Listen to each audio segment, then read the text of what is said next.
warahmatullahi wabarakatuh. Baiklah, di sini saya akan menjelaskan tentang rute pemberian obat. Langsung saja, yang pertama. Yang pertama adalah peroral. Pemberian oral paling mudah dan umum digunakan. Obat diberikan melalui mulut dan ditelan lebih mudah. Nah, kelemahannya adalah yang pertama, efek yang timbul biasanya lambat. Yang kedua, kurang disukai jika rasanya pahit. Dan yang ketiga, dapat menyebabkan iritasi pada saluran pencernaan. Nah, jadi ini gambar contoh sediaan obat peroral. Bentuk sediaan peroral adalah bentuk cairan, kapsul, dan bentuk kaplet. Yang kedua adalah sublingual.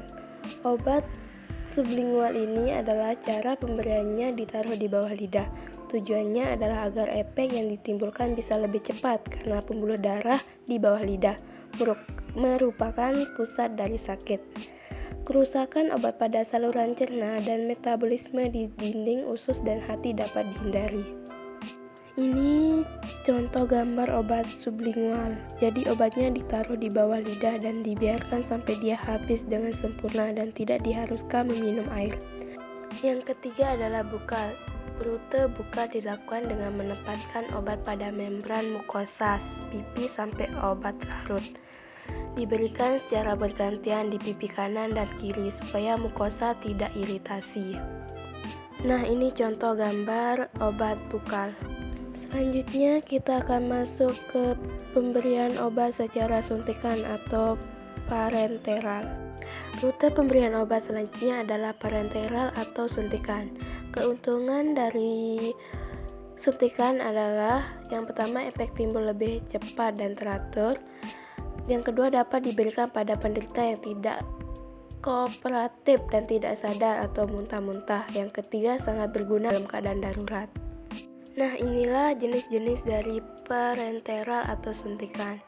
Yang pertama adalah intrakutan, penyuntikan ke dalam jaringan kulit. Yang kedua, subikutan, penyuntikan ke dalam jaringan lemak. Yang ketiga, intramuskular, yang penyuntikannya ke dalam jaringan otot. Dan yang terakhir adalah intravena, yaitu penyuntikan langsung ke dalam pembuluh darah. Rute pemberian obat selanjutnya adalah rektal. Pemberian obat melalui rektal atau anus merupakan cara pemberian obat melalui anus atau rektum dengan tujuan memberikan efek sistematik dan lokal. Contohnya adalah yang pertama, pemberian suppositura atau dulkolak yang berfungsi secara lokal sebagai pencahar. Yang kedua adalah pemberian aminofilin sub memberikan efek sistematik sebagai bronkodilatasi. Inilah contoh gambar pemberian obat dari rektal. Selanjutnya, intravaginal. Pemberian obat dengan cara memasukkan obat melalui vagina bertujuan untuk mendapatkan efek terapi obat secara lokal. Tersedia dalam bentuk cair maupun suppositoria. Tidak dianjurkan untuk perempuan yang belum aktif secara seksual. Ini contoh gambar dari pemberian obat intravaginal. Rute selanjutnya adalah transdermal. Sediaan patch transdermal merupakan sediaan yang bekerja dengan cara memungkinkan obat masuk ke dalam kulit yang akan mengalami efek sistematik. Inilah contoh sediaan dari patch transdermal. Selanjutnya, okular dan otik. Rute pemberian obat okular adalah pemberian obat melalui mata yang digunakan untuk mengobati gangguan mata. Bentuk cairan, gel, atau salep. Selanjutnya, rute pemberian obat secara otik adalah obat yang digunakan untuk mengobati radang telinga, dan infeksi dapat diberikan secara langsung ke telinga. Ini contoh obat pada okular, dan ini obat pada optik. Selanjutnya adalah inhalasi dan nasal.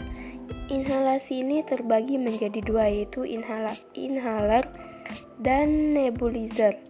Inhaler adalah diberikan melalui mulut berupa aerosol yang akan terserap ke paru-paru. Sedangkan nebulizer adalah diberikan melalui mulut dan hidung berupa aerosol agar terserap ke paru-paru. Sedangkan nasal adalah disemprotkan ke hidung dan diserap melalui membran hidung. Nah, ini contoh sediaan inhalasi bagian inhaler. Nah, sedangkan ini contoh sediaan inhalasi di bagian nebulizer. Oke, yang terakhir adalah ini contoh sediaan nasal.